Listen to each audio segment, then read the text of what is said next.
സ്വാഭാവികമായിട്ട് ഒരാൾ മരിക്കുന്ന സമയത്ത് അദ്ദേഹത്തിൻ്റെ ശരീരം ദഹിപ്പിക്കുകയോ ലീക്കായി പോവോ അതിലൊക്കെ അതിൽ 9 പ്രാണന്മാർ മരണത്തോടുകൂടി തന്നെ സ്വതന്ത്രമാവുകയും 10ാമത്തെ പ്രാണനായിട്ടുള്ള ധനഞ്ജയൻ എന്ന് വിളിക്കാൻ കാരണം തനും ജയം എന്നുള്ള വാക്കിൽ നിന്നാണ്. തനു മീൻസ് ശരീരം, ജയം മീൻസ് ജയിക്കുക. ശരീരത്തെ കൂടി ജയിച്ചിട്ട് നിൽക്കുന്ന പ്രാണനാണ്. നട്ടല് പൊട്ടിയാൽ മാത്രമേ പുറത്തേക്ക് പോകുള്ളൂ. ഇതെല്ലാം എയർ പ്രഷറാണ്, കറക്റ്റായിട്ട് മനസ്സിലാക്കേണ്ടതാണ്. അപ്പോൾ അതുകൂടി റിലീസ് ആകുന്നതോട് കൂടിയിട്ട് പൂർണ്ണമായിട്ടുള്ള ബന്ധം ഈ സൂക്ഷ്മ ശരീരത്തിന് ഈ ശരീരമായിട്ട് വിട്ടുപോകും.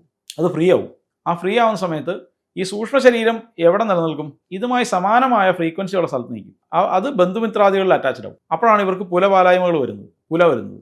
ആ 16 ഈ സംസ്കാരക്രിയയിലൂടെ ഈ സൂക്ഷ്മ ശരീരത്തെ സംസ്കരിച്ച് ലയിപ്പിക്കുന്ന പരിപാടിയാണ് സംസ്കാരക്രിയകൾ. അതുവരേക്കും ഇവർ ആചരിക്കണം. പുല എന്ന് പറഞ്ഞാൽ ആചരണമാണ്, അശുദ്ധിയല്ല. നമ്മൾ ആചരിക്കേണ്ടതാണ്. നമുക്ക് നിർബന്ധമായിട്ടും നമുക്ക് അവരോട് ഉള്ളതിൻ്റെ പേരിൽ ആചരിക്കേണ്ടതാണ്. അതുകൊണ്ട് തന്നെ എല്ലാവർക്കും പുലവാലായ്മ വരുന്നില്ലല്ലോ.